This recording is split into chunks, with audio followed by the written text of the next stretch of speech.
Meditation जो जिसने शुरू कर दिया जी। उसके पास मैं तो ये कहूँगी कि एंजाइटी और डिप्रेशन आ नहीं सकता। ये एक जो स्पिरिचुअल प्रोसेस है वो बहुत सिंपल प्रोसेस है और हमें उस हायर सेल्फ तक अचीव करना है।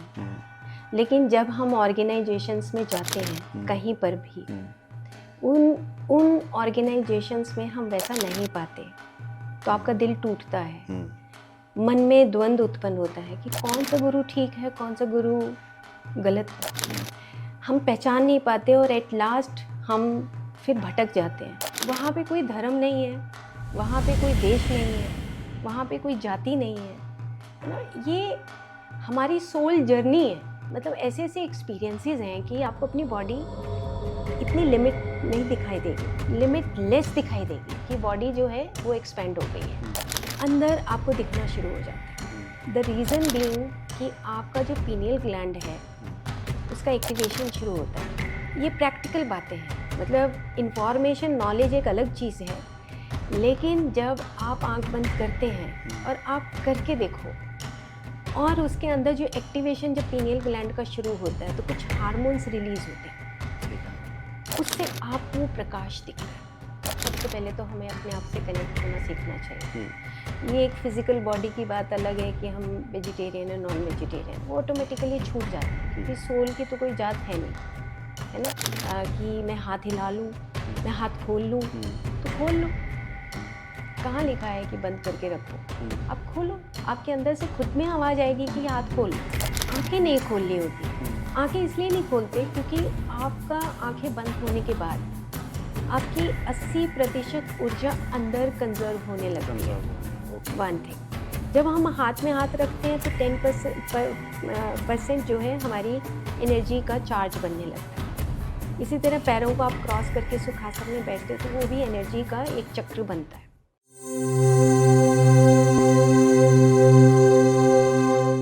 Welcome to the spiritual would.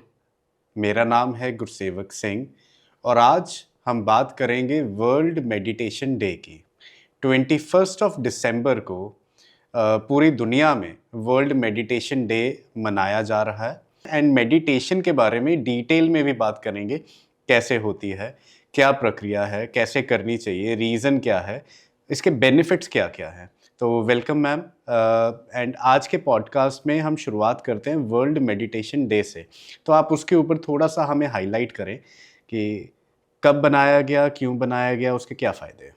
World meditation day से पहले हम ये बात करते हैं कि जो हमारा वर्ल्ड योगा डे है, जैसे कि वो 21 जून 2014 को फर्स्ट टाइम सेलिब्रेट हुआ था। तो हम मेन जो पर्पस था वो ये पर्पस था कि जो हमारी होलिस्टिक हेल्थ है और हम बहुत सारी बार जो बीमारियां हैं उसमें क्या होता है कि हम एलोपैथी लेते हैं, आयुर्वेदा लेते हैं, होम्योपैथी लेते हैं, लेकिन उसके पीछे कारण ये था कि हम एक योग और नेचुरोपैथी के माध्यम से हम कैसे हेल्दी रह सकते हैं, एक होलिस्टिक हेल्थ की अप्रोच कैसे ला सकते हैं। ठीक है। तो यूनाइटेड नेशंस ने और हमारी जो अभी प्रधानमंत्री हैं नरेंद्र मोदी जी, उन्होंने, उनका ये प्रयास था और उनकी इच्छा भी थी कि योगा डे सेलिब्रेट किया जाए पूरे वर्ल्ड में, ताकि हम एक मेडिसिन लेस, एक ऐसी ड्रग लेस ऐसी थेरेपीज़ ला सकें कि जिससे एक व्यक्ति खुद में हेल्दी रह सके। तो होलिस्टिक हेल्थ की अप्रोच लाई गई और 21 जून को योगा डे सेलिब्रेट पूरा वर्ल्ड ने किया और ठीक है। 2014 टू 2025 तक योगा डे सेलिब्रेट होता रहा।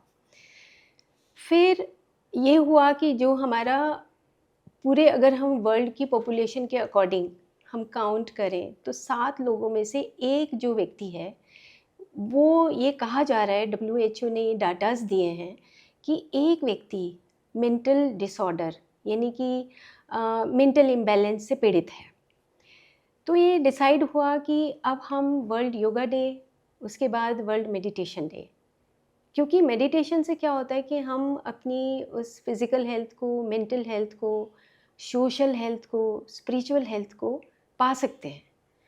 तो यूनाइटेड नेशंस में फिर से मीटिंग हुई और उसमें श्री श्री रविशंकर जी ने उसको लीड किया इंडिया की तरफ से, और ये डिसाइड हुआ कि for the mental wellbeing, inner peace और ग्लोबल हार्मनी या ग्लोबल यूनिटी, इन 3 पॉइंट्स को रखा गया कि जिससे कि हमारे पूरे वर्ल्ड में एक पीस डेवलप हो, एक हमारी मेंटल हेल्थ डेवलप हो और एक हमारे इनर पीस डेवलप हो।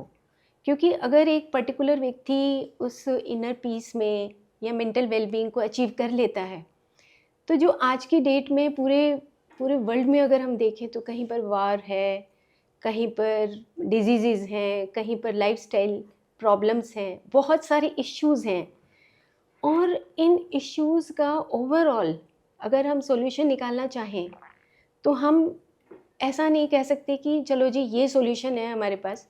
हाँ, लेकिन अगर हम मेडिटेशन करते हैं तो उससे हमारी पूरी सोशल, हमारी मेंटल वेलबींग और हमारे पूरे उस वर्ल्ड में उसका इम्पैक्ट आएगा। ठीक है।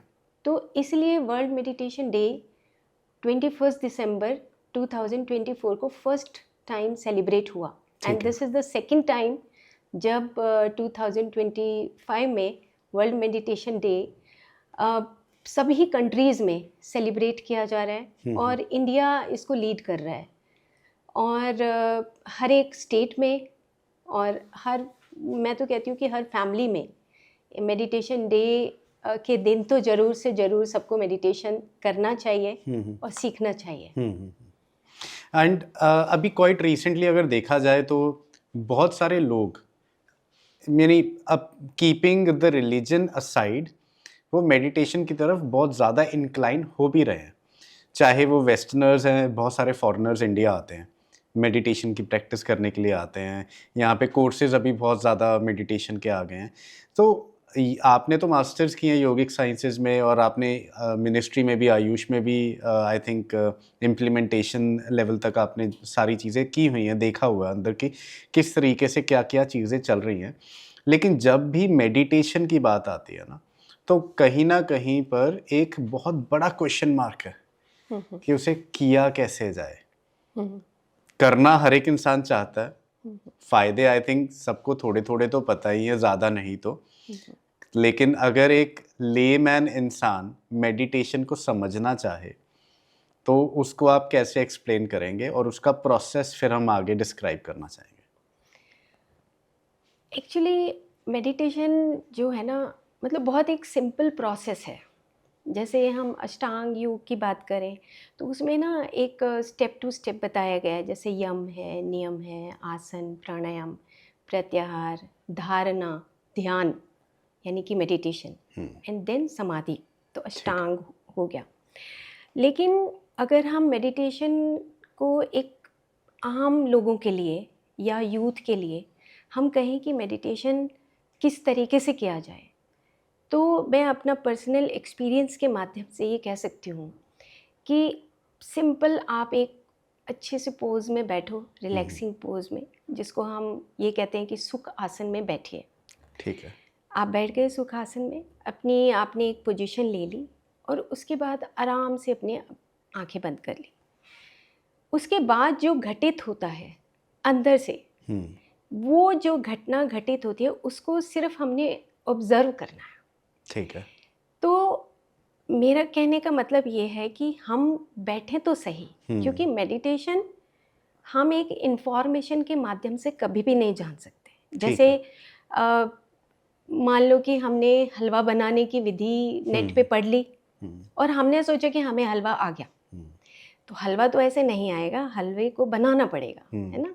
एक बार ख़राब होगा, 2 बार होगा, 3 बार होगा, और एट लास्ट हमें हलवा बार बार जब हम बनाएंगे तो वो आ जाएगा। सेम इसी तरीके से मेडिटेशन इतना अच्छा प्रोसेस है कि जिससे हम अपने आप से कनेक्ट होते हैं, सेल्फ रियलाइजेशन के लिए, अपनी मेंटल हेल्थ के लिए और अपनी फिज़िकल हेल्थ के लिए।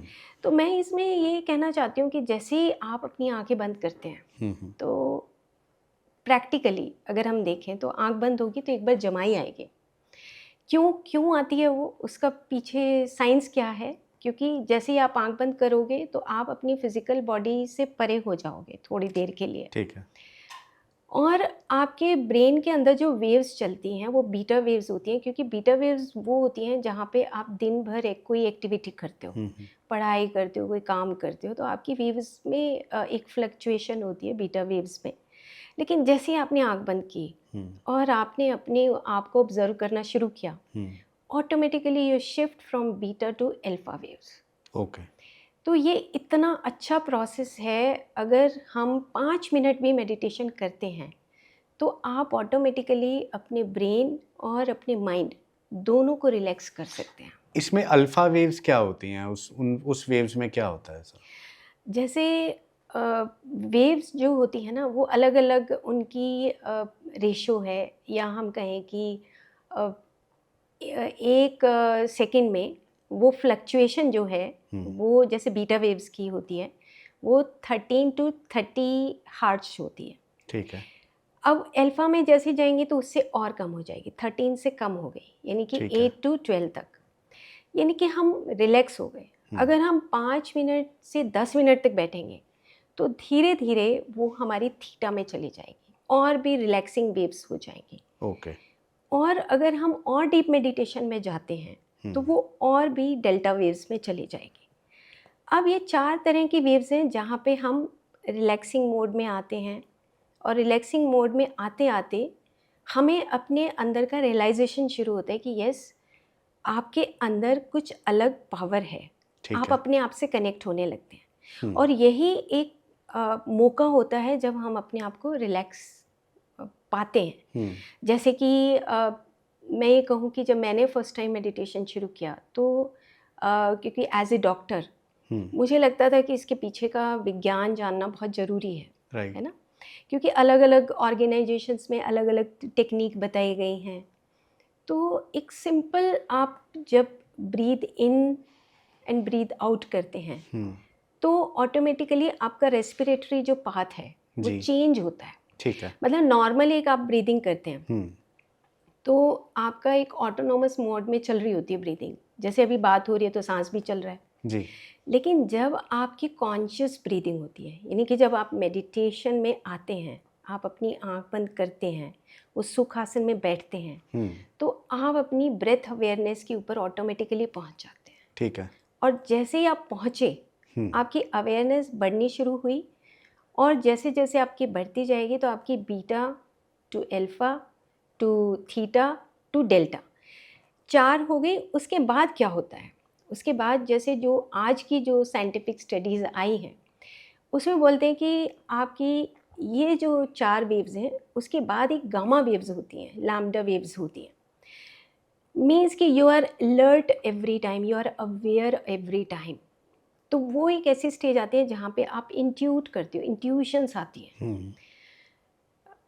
इसको हम ऐसे आसान भाषा में समझें कि जैसे मान लो कि कुछ फ्रेंड सर्कल में गॉसिप चल रहा है, तो हम गॉसिप करते करते, एक फ्रेंड है वो कुछ बात कर रहा है, मान लो पॉलिटिक्स की बात हो रही है, दूसरा भी पॉलिटिक्स की बात कर रहा है, तो एक जो पर्सन है जो मेडिटेशन करता होगा वो, उसको इतनी अवेयरनेस होगी कि क्या मैं सही बात कर रहा हूँ या मैं गलत बात कर रहा हूँ, है ना। मतलब आपकी अवेयरनेस जब बढ़ती है तो मेडिटेशन से बढ़ती है। ओके। क्यों? क्योंकि आपकी जो ब्रेन की और हार्ट का जो कोहेरेंस है वो बढ़ने लगता है, और जैसे जैसे वो बढ़ेगा तो हमें ये पता लगेगा कि मैं ये गलत बात कर रहा हूँ, ये मैं ठीक बात कर रहा हूँ। मान लो कि हम किसी पॉलिटिशियन को गाली बकते हैं, ये ठीक नहीं है ना। तो जो पर्सन अगर मेडिटेशन करता होगा वो इस तरह की बातें करेगा ही नहीं। दैट मीन्स कि वो अवेयर है कि मुझे क्या बात करनी है और क्या बात नहीं करनी है, मुझे कब खाना है और कब नहीं खाना है, मुझे कब सोकर उठना है, कब नहीं सोकर उठना है। और क्या होता है कि जब आप मेडिटेशन रेगुलरली करते हो तो आपका जो एक लिमिट होती है कि किसी भी काम करने की, उस लिमिट से आप परे जाने लगते हो, आप ना एक्सटेंड करने लगते हो अपनी उस अपनी आपकी एबिलिटी बढ़ जाती है ना, और अवेयरनेस बढ़ जाती है। तो ये स्टडीज़ हुई मोंक के ऊपर कि अब गामा वेव्स होने लगेगी। गामा वेव्स का मतलब कि और बहुत फास्ट वेव्स चलना, यानी कि 13 टू 30 जो है, जो बीटा वेव्स थी, उनसे ऊपर 30 टू 100 फास्ट वेव्स चलने का मतलब कि you are more alert towards your environment. तो वो अलर्टनेस बढ़ जाती है कि उस यूनिवर्स में क्या घटनाएं घट रही हैं, उसका पता लगने लगता है। जैसे मेरे को बात याद आ रही है कि जैसे स्टीव जॉब्स जब आए इंडिया में और उन्होंने नीम करोड़ी बाबा के पास आकर यहाँ पर मेडिटेशन किया, और यहाँ पर 6 महीने आई थिंक वो मेडिटेट करने के बाद वापस गए। तो वापस जाने के बाद जो उनकी एफिशिएंसी थी वो बढ़ गई, क्योंकि उन्होंने मेडिटेट किया, उन्होंने अपने साथ ही अपनी उन बॉडीज़ को सिंक्रोनाइज किया, उन्होंने गुड हार्मनी क्रिएट की। और जो अपसेट थे कि उनको उस फैक्ट्री से निकाला गया, और जो उनकी बायोग्राफी बोलती है, तो उसके बाद वो ठीक गए, और उसके बाद उन्होंने उस मकाम को अचीव किया, क्योंकि वो मेडिटेशन से बहुत सारी चीज़ों को सीख पाए और एक मेंटल पीस को अचीव कर पाए। ठीक है।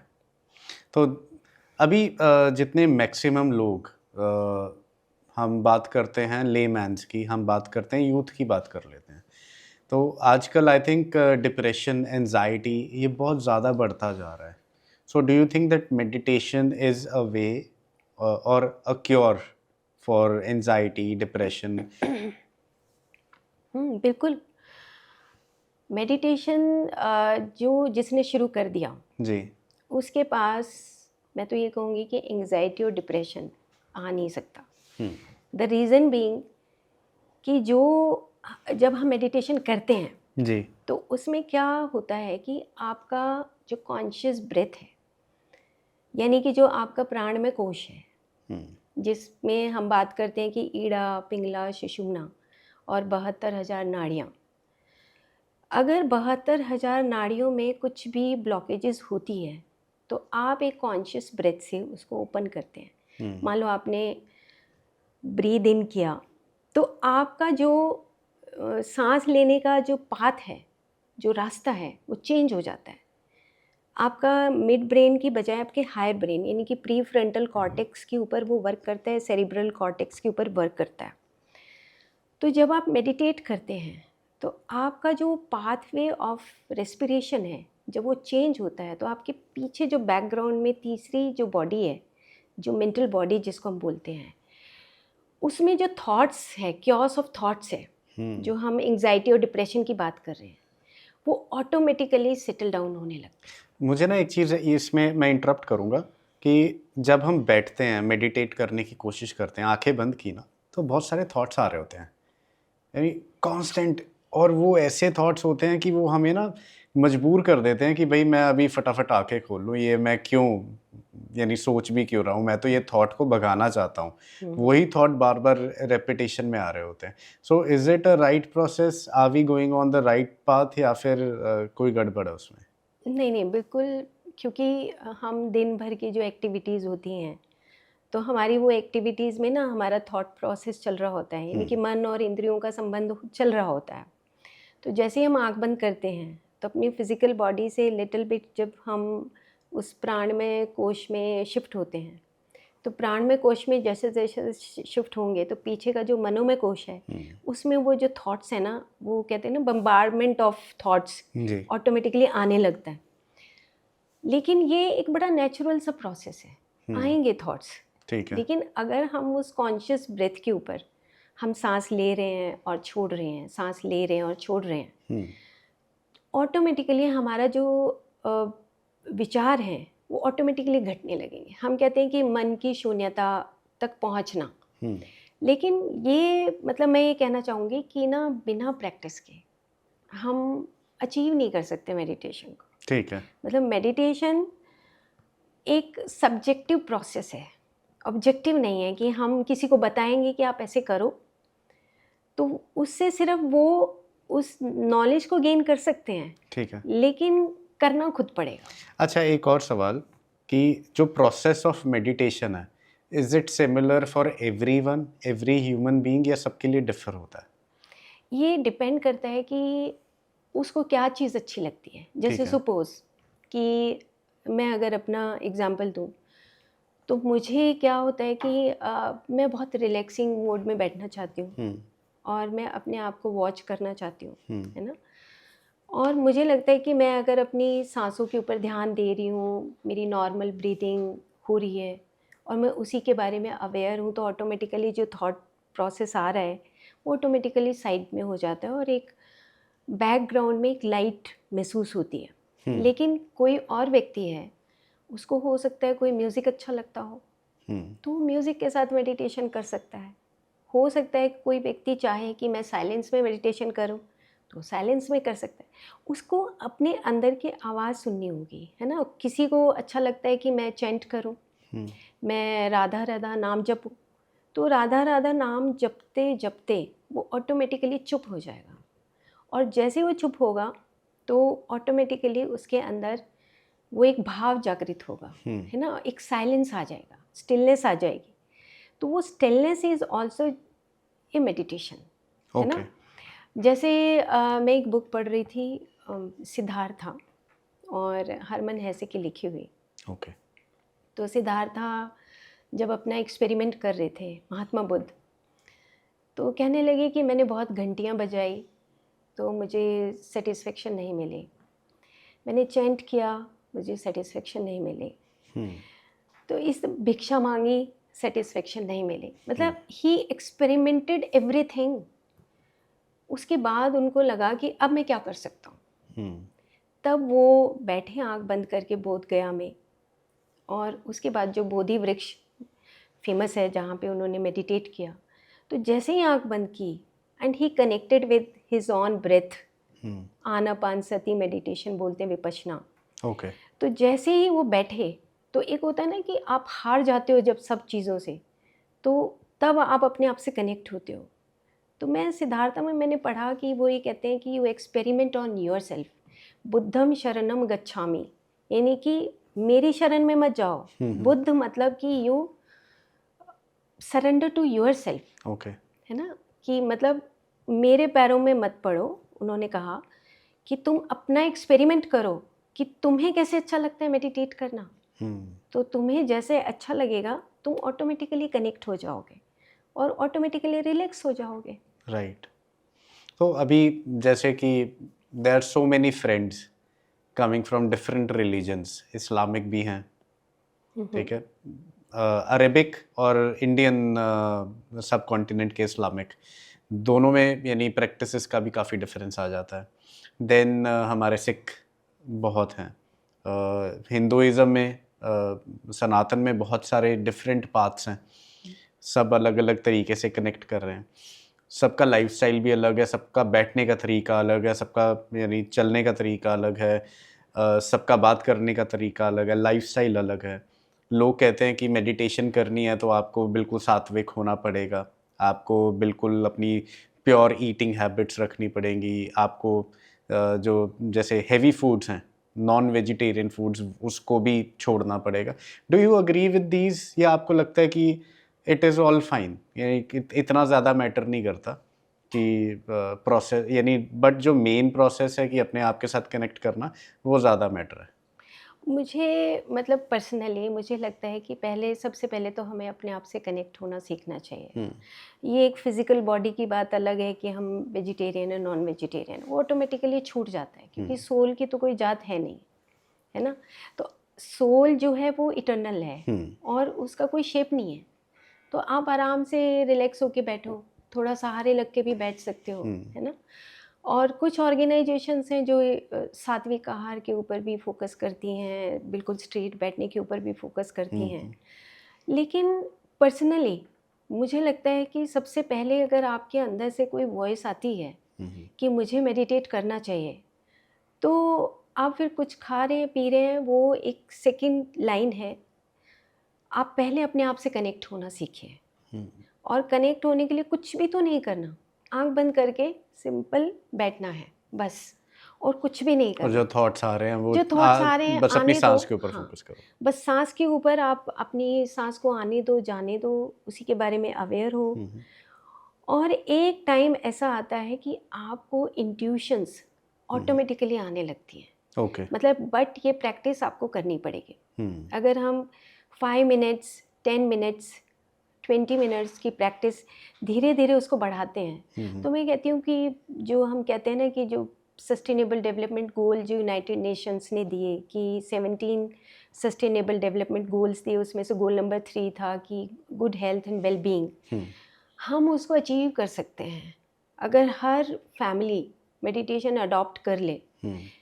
फैमिली के मेंबर्स वो कहें कि नहीं हमें एक ग्रुप मेडिटेशन करना है, तो health, physical health, mental health कहीं पर भी नहीं जा सकती, बस हमें प्रैक्टिस करने की ज़रूरत है। ठीक है। मैं एक और, जैसे ग्रेग ब्रैडन हैं, बहुत फेमस पॉडकास्ट करते हैं, उनका मैं एक इंटरव्यू सुन रही थी कि 3 मिनट्स अगर आप मेडिटेशन में अपनी ब्रीदिंग के साथ होते हैं तो आपकी जो ब्रेन की सिंक्रोनिसिटी है, यानी कि ब्रेन के जो अलग अलग पार्ट्स हैं जो स्कैटर्ड हो जाते हैं, मन की जो ड्यूअलिटी आती है, आप वो 3 मिनट में आप उसको सिंक्रोनाइज कर सकते हो। तो 3 मिनट तो मेडिटेशन हर कोई कर सकता है। अगर हम 3 मिनट भी करते हैं तो हमारा जो मेंटल हेल्थ है वो हमें अचीव हो सकता है ना। तो हमें 3 minutes a day. 3 minutes a day. Okay. उन्होंने कुछ साइंटिफिक रिसर्चेस पेपर्स भी उन्होंने बताए हैं, तो अगर सुनना चाहते हैं तो ग्रेग ब्रैडन का 3 मिनट्स ऑफ मेडिटेशन के ऊपर वो पॉडकास्ट कर देख भी सकते हैं।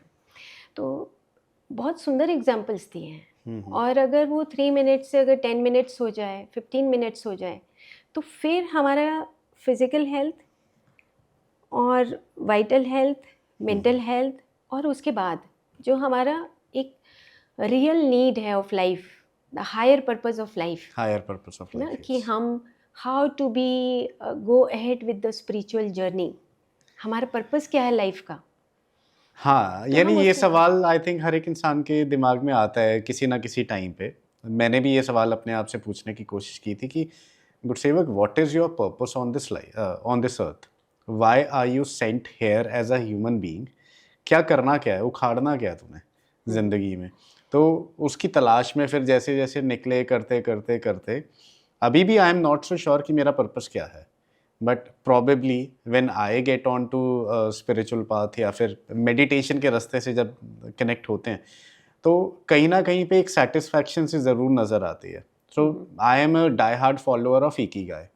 तो इकिगाई मैंने जब पढ़ी, तो किताब मैंने पूरी नहीं पढ़ी लेकिन उसका एक डायग्राम मेरे सामने आया कि उसमें पैशन, प्रोफेशन, वोकेशन और मिशन, जब ये 4 चीज़ों को मैंने अलाइन करने की कोशिश की, कहीं ना कहीं पे मुझे कुछ चीज़ें नज़र आ गई जिसको मैंने सोचा कि चलो इसको अडॉप्ट करके देखते हैं, and I got really very much satisfied. अभी एक सवाल जो मेरे दिमाग में आ रहा है वो है आपकी मेडिटेशन जर्नी का। So how did you started meditation, what were your experiences? क्योंकि बहुत सारे लोग ना ये जानना चाहते हैं, सवाल बहुत होते हैं, पूछ नहीं पाते, तो कहीं ना कहीं पे हो सकता है वो आपकी मेडिटेशन जर्नी से इंस्पायर भी हो जाए, उनके भी डाउट्स क्लियर हो जाएंगे। हाँ बिल्कुल, मैं तो मेरा तो बहुत फेवरेट पार्ट है मेडिटेशन, मैं अब कहूँगी। अ, जैसे मेरी जो स्पिरिचुअल जर्नी है रिगार्डिंग मेडिटेशन, ये शुरू हुई मेरी 2007 और 8 में। उससे अगर हम पीछे जाते हैं तो मैंने कुछ मंत्र चैंट किए, माला जाप की। ऐसे मेरी जर्नी अगर पीछे पीछे जाओ तो मैंने कुछ बायोग्राफीज़ पढ़ी, जैसे रविंद्रनाथ टैगोर की बायोग्राफ़ी, मुंशी प्रेमचंद, भगवद गीता, ऐसे गायत्री मंत्र साधना, ऐसे मैं करती रही। और शिव पुराण, विष्णु पुराण ऐसे पढ़ के मुझे लगा कि नहीं, आई एम नॉट सेटिस्फाइड, मुझे सेटिस्फेक्शन नहीं मिली। और 2007-8 में ये मैं इतना मेरे अंदर क्वेश्चंस आने लगे कि पर्पस क्या है मेरा लाइफ का, कि यही है कि मैं सुबह उठूं और ऑफिस जाऊं, काम करूं और वापस आ जाऊं, तो ये तो मेरा पर्पस नहीं है। या फिर बच्चों को मैं कहीं प्लेग्राउंड में लेकर जा रही हूँ, कहीं म्यूज़िक की वहाँ पर लेकर जा रही हूँ, लेकिन ये तो मेरा पर्पस ऑफ लाइफ नहीं है। हम्म तो ऐसे करते करते मैंने कुछ ऑर्गेनाइजेशंस में मैं गई और मैंने बहुत डिवोटेडली उसको उनको फॉलो भी किया। उसके बाद मैंने ये जो आनापानसती मेडिटेशन है, ये मैं करने लगी, इसकी प्रैक्टिस कि breathe in and breathe out and you be aware with your breath and what you are feeling. ऐसे मेरी जर्नी शुरू हुई। तो मुझे पर्पस ऑफ लाइफ ये समझ आने लगा कि आप जो जॉब में काम कर रहे हैं या जो आपके फैमिली में कुछ भी जो कॉम्प्लिकेशंस आती हैं, how to tackle with this, है ना। कि आप जब ऑफिस में काम करते हो तो बहुत सारा फाइल वर्क होता है, तो उससे आपको एक फिटीग होने लगती है, स्ट्रेस होने लगता है, आपको लगता है कि अब इन चीज़ों से निपटा कैसे जाए। तो मेडिटेशन करते करते मुझे ये एक स्ट्रेंथ मिलने लगी और मुझे अपने अंदर से लगने लगा कि मेरी कुछ पावर्स बढ़ रही हैं। तो मुझे ये एक्सपीरियंस होने लगा। इसी तरह फैमिली में भी जो कुछ ट्रेडिशनल डॉगमास थे, उनको तोड़ने के लिए भी मेडिटेशन ने बहुत हेल्प की। तो मेरी जर्नी 2007-8 में मेडिटेशन से शुरू हुई। मेडिटेशन मैं करती थी लगभग 30 to 40 मिनट। जब बच्चे स्कूल चले जाते तो मैं शुरू कर देती थी। तो जैसे जैसे मैं मेडिटेशन करती गई तो मुझे अपने अंदर की जो बॉडीज़ हैं उनके बारे में automatically without any reading any book मुझे उनकी नॉलेज होनी शुरू हो गई कि आपका पर्पस ऑफ लाइफ है कि यू नो योर सेल्फ। ठीक है ना, पहले अपने आप को तो जानो आप कौन है।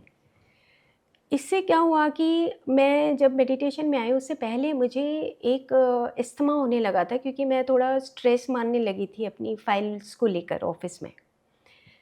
बट मैं डिटर्मिन थी कि क्योंकि मैं आयुर्वेदा की फील्ड से थी तो मैं इतनी डिटर्मिन थी कि मुझे मेडिसिन तो लेनी नहीं है। ठीक है। तो मुझे योग की प्रैक्टिस करते करते, कोई प्राणायाम करते करते या सूर्य नमस्कार करते करते मुझे मेडिसिन ना लेकर मैं उससे ठीक होना चाहती हूँ। एंड यू डोंट बिलीव कि मैं सूर्य नमस्कार करती हूँ और साथ में मैं मेडिटेशन स्टार्ट कर दिया। ऑटोमेटिकली 15 डेज़ में मैं हेल्दी हो गई। ओके। और मैं फिर से ऑफिस मैंने ज्वाइन कर लिया। बीच में मैंने 15 डेज़ की छुट्टियां ले ली थी, उसके बाद मैंने ज्वाइन किया। अब मेरा मेडिटेशन का पैशन ऑटोमेटिकली, जब मैं बैठती तो मेरा पैशन बढ़ गया कि मुझे I have to watch myself कि मैंने अपनी लाइफ में कुछ गलतियां भी की हैं, मैं उनको कैसे करेक्ट कर सकती हूँ। गलतियों का मतलब ये हुआ कि जैसे मान लो ज़्यादा गॉसिप कर ली। अब आप ऑफिस में कोई आएंगे तो गॉसिप तो होएगी। अब मुझे मेडिटेशन से ये अंडरस्टैंडिंग होनी शुरू हो गई कि गॉसिप करना is not a good thing, है ना। आप बेकार की बातें कितनी करोगे, वो बंद हो गई। तो ऑटोमेटिकली पूरे डिपार्टमेंट में भी धीरे धीरे पता लगना शुरू हुआ कि शी इज़ डूइंग मेडिटेशन, तो व्हाई नॉट अस। उन्होंने भी मेडिटेशन शुरू कर दिया। ठीक है। तो एक ये जर्नी शुरू होते होते मुझे अपनी सटल बॉडीज़ के बारे में नॉलेज शुरू हो गई। हाउ टू ट्रेवल एस्ट्रली, ये भी मेरे को एक एक्सपीरियंस होने लगा। और साथ के साथ मुझे बुक्स भी पता लगनी शुरू हुई कि जैसे सेज स्पीक्स एक बुक है जीन रॉबर्ट्स की लिखी हुई, ऐसे थियोसॉफिकल सोसाइटीज़ की जो बुक्स हैं वो साथ साथ मैंने पढ़ना शुरू कर दिया। ठीक है। तो जैसे जैसे पढ़ना शुरू हुआ तो मुझे पर्पस ऑफ लाइफ समझ आने लगा कि you are here for to help others. तुम्हारा पर्पस सिर्फ इस फैमिली में रमना नहीं है और तुम्हारा पर्पस सिर्फ ये ऑफिस का काम करना नहीं है, इसके अलावा और बहुत काम है, जैसे एनिमल्स की हेल्प करना, तो जैसे गौशाला में जाना। तो ये मेरा मेडिटेशन की जर्नी के बाद मेरा गौशाला में जाना और जो पुअर फैमिलीज़ हैं उनकी मदद करना और वे ऑफ टॉकिंग में चेंज आ गया ऑटोमेटिकली कि how to be polite with others ना, और काम की एफिशिएंसी बढ़ जाना, एक मेंटल हेल्थ में इम्प्रूवमेंट होना और ब्रॉडर लेवल पे सोचना कि तुम एक सिर्फ यहाँ पर एक कण मात्र हो, तुम्हारा एग्जिस्टेंस सिर्फ और सिर्फ एक वन स्पेक है, तो तुम हो कौन। तो ईगो ऑटोमेटिकली शैटर्ड हो जाता, ख़त्म हो जाता है। ईगो तो खैर पहले भी नहीं था, लेकिन ईगो जैसे डेवलप होने लगता है तो वो शटर डाउन हो जाता है, क्योंकि हमें पता है कि वी आर नथिंग, हम कुछ भी नहीं है। तो मेडिटेशन करने से फिज़िकल हेल्थ भी मिलती है, आप हेल्दी रहते हो, और एक मेंटल हेल्थ भी मिलती है आपको। जो एंग्जाइटी, डिप्रेशन या स्ट्रेस या फटीग होता है, वो आप मेडिटेशन अगर आप 15 मिनट भी आंख बंद करके बैठते हैं तो उससे आपकी जो अंदर का बॉडी के अंदर जो चेंजेस आती हैं वो आपकी इम्यूनिटी इन्हेंस होती है। मतलब इतने इतने फ़ायदे हैं मेडिटेशन के। तभी यूनाइटेड नेशन ने डिसीज़न लिया कि सभी को मेडिटेशन डे वाले दिन तो एटलीस्ट मेडिटेशन करना चाहिए, सीखना चाहिए। और अभी तो योगा डे पे तो पहले भी योग करने लगे हैं लोग। और इसी तरह आने वाले समय में आप देखना कि विद इन 10 ईयर्स हर घर में मेडिटेशन किया जाने लगेगा, क्योंकि और कोई ऑल्टरनेट है ही नहीं। कोई भी, मैं तो कहती हूँ एलोपैथी हो, आयुष की मेडिसिन्स हो, I don't believe in this. मुझे लगता है कि ठीक है, अगर कोई आपकी इमरजेंसी है आप ज़रूर लो, आपको लगता है खाना चाहिए खा लो, बट विदाउट अगर मेडिसिन, अगर आप एक मेडिटेशन से ठीक हो सकते हैं तो व्हाई नॉट। उसमें क्या जाता है अगर हम 15 मिनट आंख बंद करके सुबह बैठ गए और शाम को बैठ गए। और इतनी सारी आज की डेट में तो रिसर्चेस आ गई हैं कि आप मेडिटेशन करने से आपको कितने फ़ायदे होते हैं। और कोई यानी एक पर्पस होता है ना मेडिटेशन करने का, तो ज़रूरी है कि किसी पर्पस के साथ बैठा जाए या विदाउट पर्पस भी बैठ सकते हैं? अंदर से आवाज़ आएगी, विदाउट पर्पस बैठिए, कुछ भी नहीं करना। जैसे हम, अगर मैं पुरानी चीज़ों का याद करूं, हम, मेरे फादर या हमारे दादा नाना आराम से जब वो नहा कर निकलते थे तो एक चद्दर सी डाल के और आराम से आंख बंद करके बैठ जाते थे। या एक घर में कोई मंदिर होता था, उसमें आंख बंद करके बैठ जाते थे। तो और मंदिर में भी हम क्या करते हैं, या हम गुरुद्वारे में जाके क्या करते हैं, वहाँ पर भी आंख बंद करके बैठ जाते हैं। तो automatically there is a connection between higher consciousness and inner consciousness. उनका एक कनेक्शन ज़रूरी है। और वो आज की डेट में जो हमारी जितने भी एजुकेशन इंस्टीट्यूशंस हैं उसमें इट इज़ मिसिंग ना, क्योंकि सब चीज़ें मिल गई हैं। सब चीज़ें, पढ़ाई बहुत अच्छी हो रही है, ओके, आर्ट बहुत अच्छा हो रहा है ना, खाने के ऊपर भी बहुत सारी बातें हो रही हैं, बट ये फिज़िकल लेवल तक ही सीमित हैं। फिज़िकल लेवल के बाद जो हमारी बॉडीज़ हैं जिनको रियल में नीड है वो रिफ्रेश होने की, रीबर्थ करने की, तो वो हमें सिर्फ और सिर्फ मेडिटेशन से ही मिल सकती है। And do you think that कि ये मेडिटेशन से एक थर्ड वर्ल्ड ऑर्डर क्रिएट किया जा सकता है, and would it be beneficial?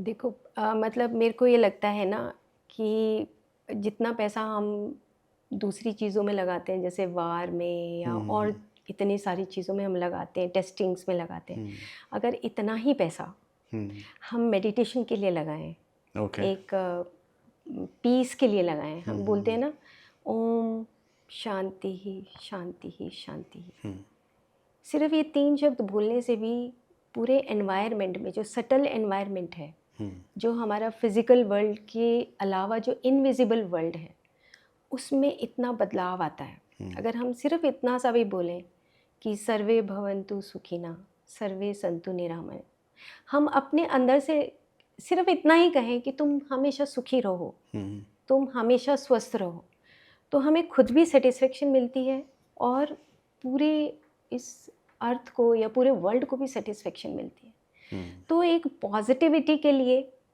ये जो वर्ल्ड मेडिटेशन डे है, ये सेलिब्रेट किया लास्ट ईयर जब हुआ, तब कहा कि जैसे एक बहुत लंबी रात होती है, विंटर सॉल्स्टिस, तो एक रात के बाद एक दिन निकलता है, सेम इसी तरह दिस इज़ द जर्नी तमसो मा ज्योतिर्गम्य, कि तुम एक अंधकार से रोशनी की तरफ एक कदम तो रखो। ओके। तो वर्ल्ड मेडिटेशन डे 21 दिसंबर को जब बहुत लंबी रात होती है, उसके बाद एक दिन निकलता है, इसी तरह हमारी लाइफ में भी हम उस अंधकार को छोड़ें, हम अपने ओल्ड पैटर्न्स को छोड़ें, एक नए जीवन की शुरुआत करें, भले ही 1 मिनट मेडिटेशन से करें। तो मैं तो ये कहूँगी कि यूथ्स के लिए नहीं, पूरे सबके लिए बहुत बहुत इम्पॉर्टेंट है कि हम अगर थोड़ी देर के लिए भी आंख बंद करके अपने आप को वॉच करें कि तुम कौन हो, हु आर यू, कहाँ से आए हो, क्या पर्पस है। अगर हम सिर्फ इतना भी पूछें तो एक ना एक दिन हम उस 1 मिनट को 2 मिनट और 3 मिनट, 5 मिनट, 10 मिनट हम ऑटोमेटिकली कन्वर्ट कर सकते हैं। आपने एक चीज़ बीच में शेयर की थी एस्ट्रल ट्रैवल की, और वो बहुत जल्दी जल्दी स्किप हो गया, एंड उसके बारे में थोड़ा सा जानना चाहते हैं कि how much time it takes, यानी आई एम श्योर कि सबके लिए सेम तो नहीं होगा, लेकिन अगर एस्ट्रल ट्रैवल कोई करना चाहता है तो उसे किस तरीके से मेडिटेट करना पड़ेगा, और आपने क्या क्या चीज़ें देखी उस एस्ट्रल ट्रैवल में? ये बात है 2009 और 10 के बीच की, क्योंकि 2008 में मैं ये सीख रही थी मेडिटेशन, और बहुत अच्छा प्रोसेस होता है ये मेडिटेशन का। तो उसमें हमें अपनी बॉडीज़ के बारे में पता लगता है कि आपकी सटल बॉडीज़ होती हैं, एस्ट्रल बॉडी होती है, the mixing of vital and mental body. इस तरीके से ये बॉडीज़ की नॉलेज पहले अपने आप मिलती है। ओके। जब पर्सन रेगुलर मेडिटेशन करता है उसके बाद उसको कोई सीखने की ज़रूरत नहीं होती। हाँ, एक टीचर चाहिए होता है या एक ऐसा स्पिरिचुअल फ्रेंड चाहिए जो उसकी मदद कर सके, जो उसको गाइड कर सके, है ना। तो एक बुक और मैंने पढ़ी थी उस वक्त, ए सोल जर्नी, पीटर रेशेलू की लिखी हुई। जब मैंने एस्ट्रल ट्रैवल फर्स्ट टाइम किया, उससे पहले मैं एक पीटर रेशेलू की बुक मैं पढ़ रही थी, और उसमें एक पर्सन की स्टोरी है कि वो अपने एक फ्रेंड के साथ जो इस दुनिया से चला जाता है उसके साथ वो बात करता है। तो मैं इतनी उससे एक्साइटेड हूँ कि ये ऐसा हो सकता है क्या। तो अगले दिन जब मैं मेडिटेट करने लगी तो ऑटोमेटिकली बॉडी जो है वो ऐसे शेक करती है।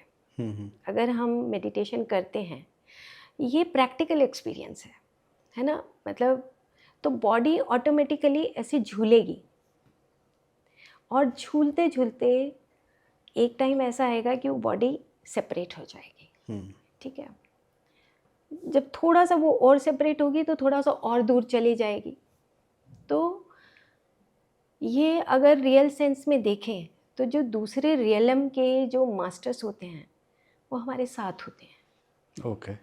तो है थोड़ा सा ये मतलब डिफ़िकल्ट टू अंडरस्टैंड, क्योंकि दूसरे लोगों को जो मेडिटेट नहीं करते हैं उनको इन चीज़ों पे शायद विश्वास ना आए, है ना। मैंने ये सवाल इसलिए भी पूछा क्योंकि ऐसा बहुत देखा गया है कि बहुत सारे लोग जो स्पिरिचुअली इंक्लाइंड हैं अलग अलग जगह पे जाते हैं, उन्होंने अपने कोई ना कोई गुरु धारा हुआ है, बट आखिरी मोमेंट तक they are not even able to understand कि उन्हें वो प्राप्त क्या हुआ है उस मेडिटेशन के साथ, या फिर उन्हें बहुत एक कंफ्यूज्ड माइंडसेट में घूम रहे होते हैं।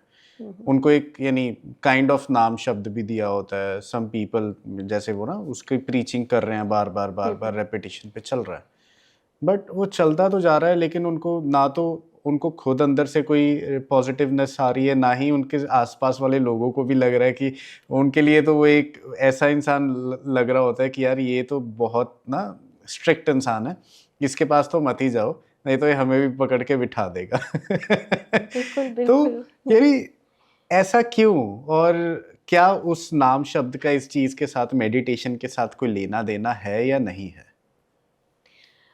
नाम जो दिया जाता है ऑर्गेनाइजेशंस में, it is good, it is not bad. ठीक है। मतलब नाम आप किस तरीके से जपते हो या उसकी किस तरीके से रिस्पेक्ट करते हो। मान लो कि मेरे को नाम दे दिया और मैं घर पे आया, घर पे आने के बाद मैंने एक दिन नाम जप कर लिया, अगले दिन नहीं किया, फिर उससे अगले दिन कर लिया, 1 महीना नहीं किया, है ना। इसमें ना रेगुलरिटी चाहिए होती है। ठीक है। और जब आप एक रेगुलरिटी रखते हो, नाम जब एक साधना के तौर पे, एक रिस्पेक्ट के तौर पे, एक गुरु के रिस्पेक्ट के तौर पे आप जब उस नाम जप को करते हो तो आप अचीव करते हो, है ना। अगर आपने आज कर लिया, कल नहीं किया, फिर छोड़ दिया, और फिर उसके बाद एक शो ऑफ भी है। स्पिरिचुअलिटी में ये भी एक बहुत बड़ी दुविधा है कि मान लो एस्ट्रल ट्रैवल मैंने सीखा, अब पूरी दुनिया को मैं बताने लगी कि देखो मैंने ऐसे किया, मैं वहाँ पर पहुँची, मैं वहाँ पर गई, मैंने उस वर्ल्ड को देखा। I think it is not necessary to tell everyone, क्योंकि वो हर कोई वहाँ तक नहीं पहुँच पाता, ओके। है ना। और हर कोई ज़रूरी नहीं है कि इसी लाइफ जर्नी में वो इसी चीज़ को सीखने के लिए आया हो। ओके। हर लाइफ जर्नी का एक अलग पर्पस है ना। अब उस पर्पस में उसका पर्पस हो सकता है कि एस्ट्रल ट्रैवल ना हो, उसका पर्पस कुछ और हो, कि मंत्र चैंटिंग से वो रिसर्च करे। जैसे एक और बुक है laws of the spirit world, Khurshid Bhavnagari की लिखी हुई। तो उसकी लाइफ की स्टोरी भी ऐसी है कि उसके 2 लड़के होते हैं, उनका एक्सीडेंटल डेथ हो जाती है और उसके बाद फिर वो ऑटो राइटिंग बुक है वो। और उसके बाद वो उसको कुछ सालों के बाद जब वो कोमा से बाहर आती है तब वो ऑटो राइटिंग करती है कि अब मेरे बच्चे कौन से वर्ल्ड में हैं। Laws of the spirit world book का नाम है। ओके। अब उसका लाइफ पर्पस एस्ट्रल ट्रैवल नहीं था, उसका लाइफ पर्पस था ऑटो राइटिंग, कि मैं अपने बच्चों से दूसरे वर्ल्ड में वो कहाँ हैं, मैं कैसे कनेक्ट हूँ। हाँ, दिस हाँ। Is a real story. Okay. तो पर्पस ऑफ लाइफ या पर्पस ऑफ लाइफ जर्नी वो भी डिपेंड करता है कि किस तरीके से हम जो चीज़ें हमें हायर रियलम सिखाना चाहता है ना, तो हम उसी फिर लाइफ जर्नी में हम चलते हैं। जैसे मेरे साथ हुआ कि जो एस्ट्रल ट्रैवल जैसे ही मैं सीख रही थी तो साथ में मुझे एक बुक मिली जो मैं अभी बता रही थी, सोल जर्नी पीटर रिचुअल की। सेम इसी तरीके से मुझे जब मैं एस्ट्रल ट्रैवल ही सीख रही थी तो मुझे एक और बुक के बारे में जानकारी दी गई अंदर मेडिटेशन में ही कि you go for this, because उस बुक में पूरा साइंटिफिक लिखा है कि how you can separate your subtle bodies. तो मैं एक तरफ वो बुक पढ़ रही हूँ और एक तरफ वो मेरे साथ घटना घटित हो रही है मेडिटेशन के दौरान। तो मैं ये देख रही थी कि ऐसा भी होता है और मैंने उस चीज़ को अनुभव किया और अनुभव करने के बाद मैं आगे बढ़ गई। कुछ जो स्पिरिचुअल फ्रेंड्स हैं उनसे मैंने ये चीज़ें शेयर की और अपने आप को अपडेट किया कि यस मैंने इस चीज़ को सीखा है। अब घर में अगर आप ये बात बताओगे जो मेडिटेशन नहीं करते मेरी फैमिली के लोग, तो उनको शायद ये चीज़ कभी भी समझ नहीं आएगी, है ना। कई बार क्या होता कि मेडिटेशन में मुझे presence of some different type of fragrances मुझे महसूस होने लगती। अब ये भी मेरी लाइफ का एक पर्पस था कि द प्रेजेंस ऑफ मास्टर्स, किस तरह के मास्टर्स हैं यहाँ पे आते हैं। तो जो ट्रैवलिंग है मुझे सबसे पहले ये मतलब समझ आया कि यस टाइम एंड स्पेस के बियॉन्ड वो किस तरीके से मास्टर्स मतलब विद इन सेकेंड ट्रेवल करते हैं। मतलब उस चीज़ का भी मेरा एक जो होता है ना आपका कि एक चीज़ को टूटना कि अच्छा टाइम एंड स्पेस के बियॉन्ड भी ट्रैवलिंग होती है। तो वो चीज़ मैंने सीखी एंड मैंने विद रिस्पेक्टफुली अपने मास्टर्स को थैंक्स किया। फिर उसके बाद जर्नी और आगे बढ़ गई, फिर डिफरेंट टाइप के और एक्सपीरियंसेस होने लगे। जैसे पास्ट लाइफ एक्सपीरियंसेस हुए, देखा कि क्या पास्ट लाइफ में मैं कौन थी, मैं कहाँ से आई हूँ, और इस तरह के भी कुछ एक्सपीरियंसेस हुए। दिस इज टू फैसिनेटिंग, है ना। तो ये लेकिन मतलब मैं ये कहना चाह रही हूँ कि ये तो है एक स्पिरिचुअल पर्पस ऑफ लाइफ, ठीक है ना, कि मुझे अपना पर्पस ऑफ लाइफ ढूंढना था, वो मुझे मिल गया। लेकिन एक आम साधारण लोगों के लिए मेडिटेशन उनकी मेंटल हेल्थ को स्ट्रेंथन करता है अगर वो कुछ देर के लिए आंखें बंद करके बैठें, और उनकी फिज़िकल हेल्थ में चेंजेस लाता है। क्यों लाता है? जो हमने पिछले एपिसोड में बात की थी कि जो 5 बॉडीज़ हैं वो आपस में कनेक्टेड हैं। अब हम डिस्ट्रैक्टेड रहते हैं, मन कुछ और कर रहा है, फिजिकल बॉडी कुछ और कर रही है ना। सांस हम ले नहीं रहे ढंग से, तो मेडिटेशन क्या करते हैं, इन सारी बॉडीज़ को इकट्ठा कर देते हैं। मतलब धी प्लस यान, ध्यान बोलते हैं ना, धी प्लस यान, यानी कि अपने सूक्ष्म शरीरों की यान, मतलब यान का मतलब कि उसके ऊपर बैठ के यात्रा करना। तो हम जब मेडिटेट करते हैं तो हमारी जो ये 72,000 नाड़ियाँ होती हैं ये कनेक्ट करती हैं। हम ईड़ा पिंगला सुषुम्ना और बहुत सारी नाड़ियाँ हैं जो कनेक्ट होती हैं और जिससे हमें हेल्थ मिलती है। इतना बड़ा विज्ञान है ये कि हमें विज्ञान सीखने की भी ज़रूरत नहीं है। मैं तो कहती हूँ आँख बंद करो और अपने आप से कनेक्ट कर लो। आपने ना इस पूरे पॉडकास्ट के दौरान में बहुत सारे राइटर्स के नाम लिए जिसमें मैक्सिमम फॉरेनर्स हैं, और फॉरेनर्स का जो लैंग्वेज है वो हमारा संस्कृत नहीं है या फिर हिंदी नहीं है। तो डोंट यू आपको कोई दिक्कत तो नहीं आई उसको ट्रांसलेशन में, अंडरस्टैंडिंग में, और हाउ डिड यू अंडरस्टूड कि वो कहना क्या चाह रहे हैं और आपने क्या समझा? एक्चुअली जब मैं आयुर्वेदा पढ़ रही थी और आयुर्वेदा के बाद मैंने शिव पुराण को पढ़ा, विष्णु पुराण को पढ़ा, तो उसमें ना बहुत कॉम्प्लिकेटेड वर्ड्स यूज़ होते हैं, मतलब कॉम्प्लिकेटेड, मतलब कहें या डिफ़िकल्ट टू अंडरस्टैंड कहें, है ना। जैसे कहें कि जब मैं शिव पुराण पढ़ रही थी तो सावन का महीना, और मैं शिव पुराण जब पढ़ रही थी तो उसमें लिखा था कि पुष्पक विमान से यात्रा करते हैं, ऐसे करके एक लाइन थी। मैं इम्पॉसिबल, पुष्पक विमान होता ही नहीं, ऐसे मेरे अंदर से आया। लेकिन जब मैं मेडिटेशन में आई और जब मैंने खुद ही एस्ट्रल ट्रेवल किया, तब मुझे बात समझ आई कि वो पुष्पक विमान का मतलब है कि हाउ टू ट्रेवल एस्ट्रली ना इन अदर रियलम्स। तो पुष्पक विमान का मतलब है कि जब आप एस्ट्रली ट्रेवल करते हो। मेरा एक सवाल है यहाँ पे, मैं टोकना चाहता हूँ। अगर कोई इंसान एस्ट्रल ट्रैवल सीखना चाहता है, क्या आप उसे सिखा सकते हैं? अगर वो रेगुलर ये एग्री हो जाए ओके। कि मैं रेगुलर मेडिटेशन करूँगा मिनिमम 1 आवर, ठीक है। तो वो एस्ट्रल ट्रेवल बहुत जल्दी सीख सकता है।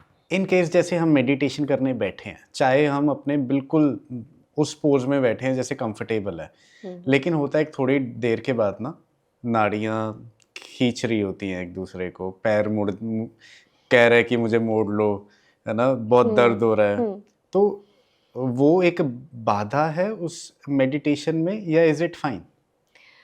जैसे हम बैठेंगे ना तो क्या होता है कि ना थोड़ा एनर्जी जो फ्लो होता है, हमारी प्राण शक्ति जो है वो फ्लो करती है, और जैसे जैसे वो प्राण शक्ति फ्लो करेगी, मान लो कि मैं अपना ब्रीद इन ब्रीद आउट कर रही हूँ, अवेयरनेस ऑफ माय ब्रीदिंग हो रहा है, ब्रीदिंग साइकिल्स हो रहा है, तो जहाँ जहाँ एनर्जी फ्लो करेगी ना और जहाँ जहाँ रुकावट है वहाँ पे ना मतलब एक अजीब सी फीलिंग आएगी कि मैं हाथ हिला लूँ, मैं हाथ खोल लूँ, तो खोल लो। कहाँ लिखा है कि बंद करके रखो? आप खोलो, आपके अंदर से खुद में आवाज़ आएगी कि हाथ खोल लो। ठीक है। आपके अंदर से खुद में आवाज़ आएगी कि टांगों को आप लंबा कर सकते हो। You flow with your heart. ठीक है। है ना, जो अंदर से एक आवाज़ आ रही है वो मैसेज आ रहा है पीछे से कि तुम अपनी टांगे लिटिल बिट आप खोल के रिलैक्स हो जाइए। आंखें नहीं खोलनी होती। आंखें इसलिए नहीं खोलते क्योंकि आपका आंखें बंद होने के बाद आपकी 80% ऊर्जा अंदर कंजर्व होने लगती है। ओके। वन थिंग, जब हम हाथ में हाथ रखते हैं तो 10% जो है हमारी एनर्जी का चार्ज बनने लगता है। इसी तरह पैरों को आप क्रॉस करके सुखासन में बैठते हो तो वो भी एनर्जी का एक चक्र बनता है। अब आंखें इसलिए नहीं खोलनी होती कि क्योंकि आपका आंखें बंद होते ही, जिसको हम कहते हैं ना कि अंतर्दर्शन, अंदर आपको दिखना शुरू हो जाता है। द रीज़न बीइंग कि आपका जो पीनियल ग्लैंड है उसका एक्टिवेशन शुरू होता है। ये प्रैक्टिकल बातें हैं, मतलब इन्फॉर्मेशन नॉलेज एक अलग चीज़ है, लेकिन जब आप आंख बंद करते हैं और आप करके देखो, और उसके अंदर जो एक्टिवेशन जब पीनियल ग्लैंड का शुरू होता है तो कुछ हार्मोन्स रिलीज होते हैं। ठीक है। उससे आपको प्रकाश दिखता है। अगर वो आप डेली का प्रकाश देख रहे हो, उसी को हम कहते हैं कि आनंदमय कोश, आनंद की ब्लिस की स्थिति आना। तो जब ये ब्लिस की स्थिति आती है तो ऑटोमेटिकली आपके अंदर वो एक जो लाइट का प्रवाह है, या आप कहो कि एक्सपेंशन, आपको अपनी बॉडी ही, मतलब ऐसे ऐसे एक्सपीरियंसेस हैं कि आपको अपनी बॉडी इतनी लिमिट नहीं दिखाई देगी, लिमिट लेस दिखाई देगी कि बॉडी जो है वो एक्सपेंड हो गई है। तो ये अलग अलग प्रोसेसेस हैं। जब आप मेडिटेशन में बैठते हैं तो जैसे पहली बार क्या होता है, मेडिटेशन में आप बैठे, आप सुखमय आसन में बैठ गए, आप अपनी सांस को ऑब्जर्व कर रहे हो सबसे पहले आपको जो एक नेचुरल सा की साउंड है, सा आ रहा है ना, साउंड आ रही है, ये नेचुरल है, सहज है, कहीं से आ नहीं रही, ये अपने आप ही जनरेट हो रही है। और जब आप सांस को छोड़ते हो तो हा की साउंड आती है, हल्की सी हैवी। सा की साउंड अंदर गई, हा की साउंड बाहर आई, तो हमें अंदर से वो अंतर जो दर्शन में कह रही हूँ और अंतःकरण से आपको सुनाई देनी शुरू होती है। अब कोई भी यूथ, कोई भी बच्चा, कोई भी बड़ा जब वो मेडिटेशन आँख बंद करके करता है तो वो जो जॉयफुल स्टेट में वो जो अचीव करता है इस स और हा से ही।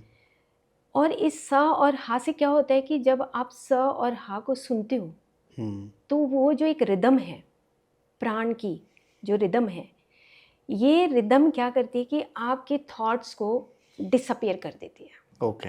क्योंकि आपके अंदर अब वो जादू की मतलब शक्ति, जादुई शक्ति उत्पन्न होनी शुरू होती है कि आप जब सा और हा को, सा अंदर गया, हा बाहर आया, तो पीछे से जो आपकी बैकबोन है, उस स्पाइनल कॉर्ड के अंदर जो स्पाइनल फ्लूइड है, उसमें मूवमेंट्स होती हैं। ओके।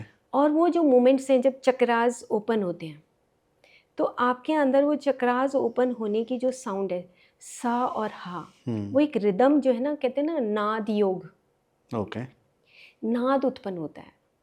आपकी जो एड़ा, पिंगला, सुषुम्ना और 72,000 नाड़ियाँ, जैसे कुछ नाड़ियाँ हैं, अगर मैं नाम लूँ, गांधारी, कुहू, हस्तजीवा, सरस्वती, कहते हैं ना कि तेरे मुंह पे सरस्वती बैठी है, तो एक सरस्वती नाड़ी होती है, वो हमारी टंग से और मूलाधार चक्र से ऐसे कनेक्ट होती है। तो जैसे हम सा करते हैं और हा में छोड़ते हैं तो सारी नाड़ियाँ अपनी अपनी रिदम में, फ्लो में आ जाती हैं। It's a wonderful experience. मतलब चलो, ये एक्सपीरियंस एक है। नाम तो, एक नाम तो आ गया, आप लिख लीजिए आज ही कि एक आपको स्टूडेंट तो मिल रहा है जिसने करना है ये।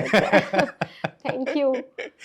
और एस्ट्रल ट्रैवल करना साधारण हो जाएगा जब हम रेगुलर मेडिटेशन करेंगे। उससे फ़ायदा क्या है?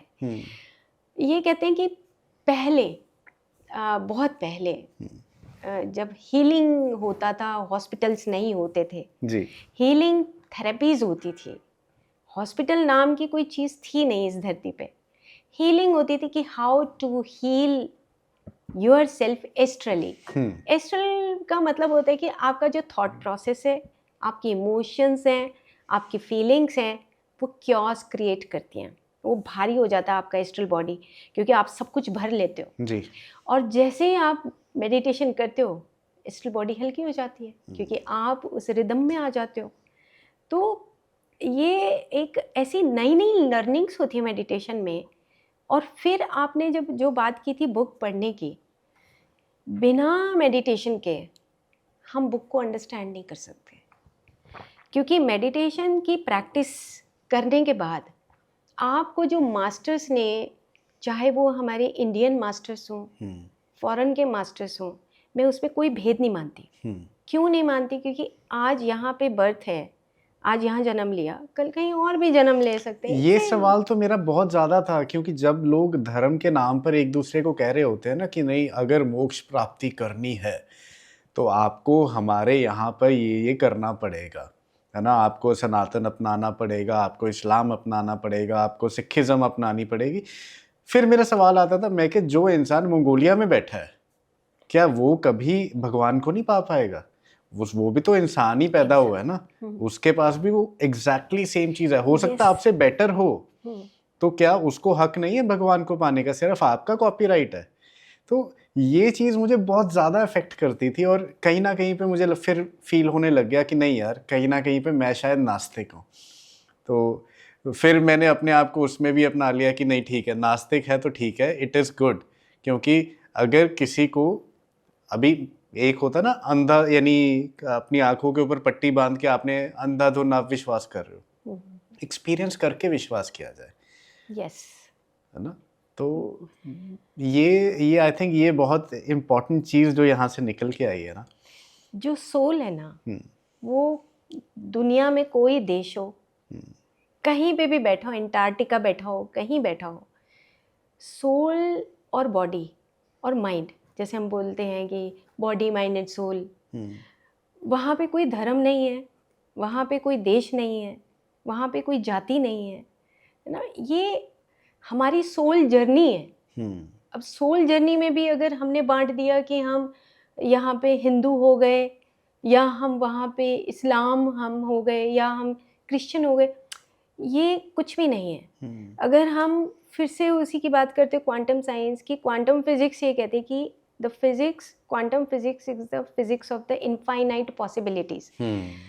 आप समझने की कोशिश करो कि आपने कहा कि मैं नास्तिक ही सही, पर मैं चीज़ों को बिना एक्सपेरिमेंट के अंडरस्टैंड नहीं करूँगा। This is one possibility. ठीक है। मेरी तरफ एक पॉसिबिलिटी ये थी कि मैं उस भगवत गीता को समझना चाहती थी। मैं 1000 बार पढ़ के मैं ये चाहती थी कि समत्वम योग उच्यते मैं कैसे सीखूं। This is second possibility. कोई इस्लाम पढ़ के चाहता है कि मैं उस सोल की जर्नी को पहचान सकूं। This is third possibility. Possibilities हैं, इनफाइनाइट पॉसिबिलिटीज, गलत कोई भी नहीं है।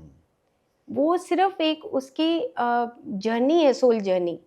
वो मंगोलिया में बैठा हुआ व्यक्ति भी उस सेल्फ रियलाइजेशन को पा सकता है अपनी ही पुस्तकें पढ़ के, अपने ही ज्ञान से। और वो जो यहाँ पे इंडिया में बैठा है वो भी, अब जैसे मैंने फॉरेन के ऑथर्स की बुक पढ़ी, आई वॉज सो हैप्पी कि मुझे जो चीज़ें शिव पुराण पढ़ने से शायद मुझे वो चीज़ें नहीं समझ आई, वो मुझे साइंटिफिकली चीज़ें पढ़ने के बाद वही पुष्पक विमान, या ऊपर से वो कहते फूलों की वर्षा होती है। फूलों की वर्षा नहीं होती, आपका जो कॉन्शियसनेस है, जो आपके चारों तरफ यूनिवर्सल कॉन्शियसनेस है, वो हमारे इन पोर्स के अंदर जाने लगता है। तो वो आपको ऐसी फीलिंग आती है कि कुछ बरस रहा है ऊपर से। तब मैंने रियलाइजेशन किया कि जो हमारी पुस्तकें हैं और जो दूसरे देशों की पुस्तकें हैं आर सेम, कुछ फ़र्क नहीं है। बस हमारी अंडरस्टैंडिंग, मेडिटेशन में आने के बाद मेरी अंडरस्टैंडिंग बढ़ी। और मैंने उनको फिर अंडरस्टैंड किया कि जो हमारे पुराण हैं वो सही लिखा है, और जो ये बुक्स हैं ये भी बहुत अच्छी हैं। थियोसॉफिकल सोसाइटी की बुक्स ना पढ़ती तो मैं शायद astral body, mental body, vital body, astral etheric double में जान ही नहीं पाती, समझ ही नहीं आता। Before we end this podcast, I want to take on this topic. बहुत सारे लोगों को अनॉय कर सकता है, बट डोंट यू थिंक कि आज की डेट में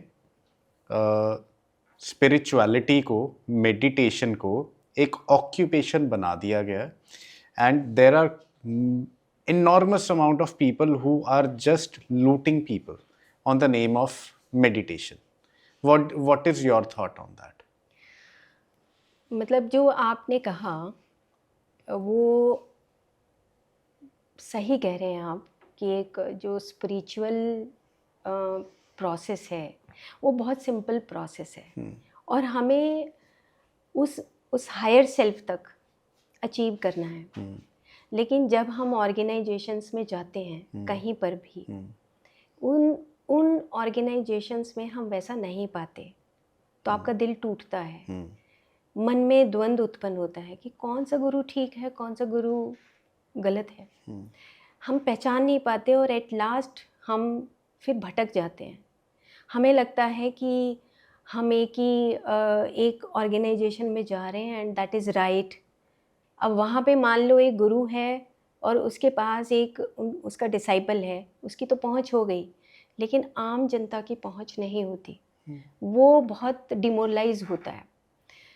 तो स्पिरिचुअल ऑर्गेनाइजेशंस ऐसी होनी चाहिए जहाँ पर आप एक ओपन हार्ट से मिलते हैं, और एक जो टीचिंग्स हैं वो यूनिवर्सल टीचिंग हो। ये ना हो कि हम एक लाइन में खड़े हैं। मैं बहुत सारी ऑर्गेनाइजेशंस में गई, मतलब रात को 2 बजे खड़े होके सुबह के 7 बज गए और मेरा नंबर नहीं आया, काटा मार दिया। अब मुझे यहाँ पे वापस लौट के नहीं आना। फिर मैं एक और सेकंड ऑर्गेनाइजेशन में गई, वहाँ पर भी मैं ऐसे ही रात को खड़ी हुई, सुबह तक नंबर नहीं आया। अभी आ रहे हैं, अभी आ रहे हैं, अभी आ रहे हैं गुरुजी। तो कौन गुरु है?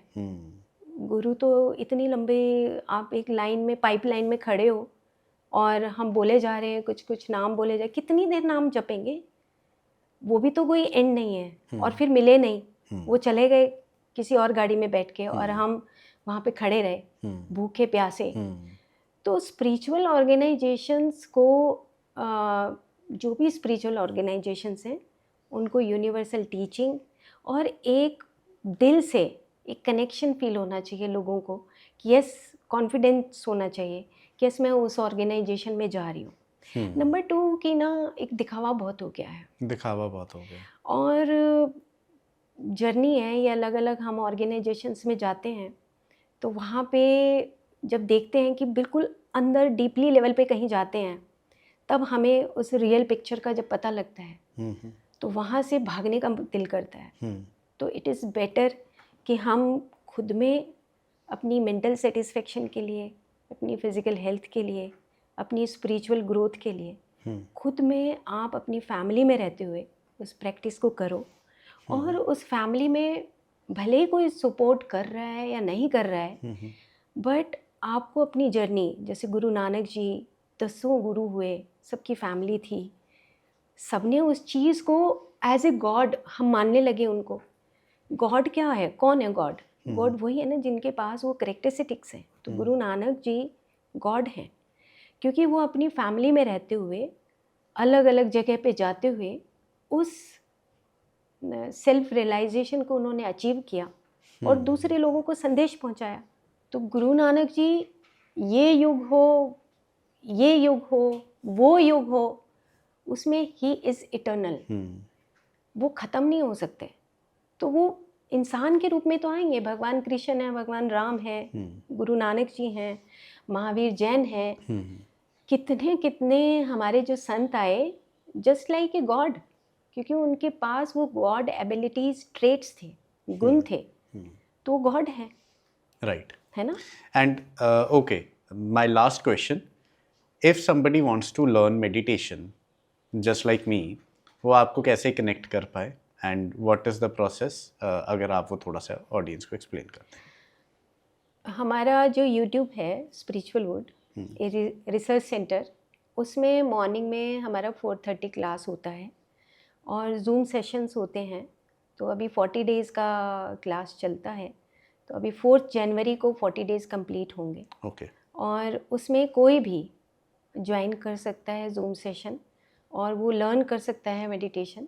बहुत सिंपल सा प्रोसेस होता है। हम स्टार्ट करते हैं, 10 मिनट्स की कमांड होती है कि आप आराम से सुखासन में बैठिए, फिर ऐसे करिए, फिर ऐसे करिए, और उसके बाद एक म्यूज़िक लगता है, और म्यूज़िक में 1 घंटा वो डीप इन मेडिटेशन होता है। उसके बाद फिर हमारी 15 to 20 मिनट हमारी एक थ्योरी की क्लास होती है, और हम अलग अलग टॉपिक चुन लेते हैं। जैसे अभी हमारा टॉपिक इनर साइलेंस के ऊपर चल रहा है कि आप अपने अंदर जो आपके विचार आते हैं, तो जो इनर स्काई में, माइंड स्काई में क्या क्या दिखाई देता है, how to be purify yourself, तो उसके ऊपर हम आपस में, जो हमारे फ्रेंड सर्कल है, वो हम कन्वर्सेशन, चर्चा करते हैं। ठीक है। कोई अपना एक्सपीरियंस बताता, कोई अपना एक्सपीरियंस बताता है। तो उसके बाद बस फिर हमारी क्लास 6:30 के करीब वो एंड हो जाती है। राइट। तो वेलकम है सभी का जो आना चाहते हैं, जो मेडिटेशन सीखना चाहते हैं। और मेडिटेशन बहुत सिंपल है और वो सबको करना चाहिए। Right, thank you so much ma'am for sharing your insights, और आपने अपनी पर्सनल जर्नी भी उसमें बताई, एंड बहुत सारे इंटरेस्टिंग फैक्टर्स हैं जो इस पॉडकास्ट में आप लोगों को मिलेंगे। तो आई होप आपको आज का पॉडकास्ट अच्छा लगा हो। 21 December world meditation day. We wish everybody gets on to their own individual journey, और वो अपने अपने तरीके से मेडिटेट करने की कोशिश करें। एंड वी विश कि आपको हमारा कंटेंट अच्छा लग रहा है, and if you have any questions आप नीचे कमेंट बॉक्स में हमें लिखकर भी भेज सकते हैं, और आप हमें ईमेल भी कर सकते हैं। Thank you so much.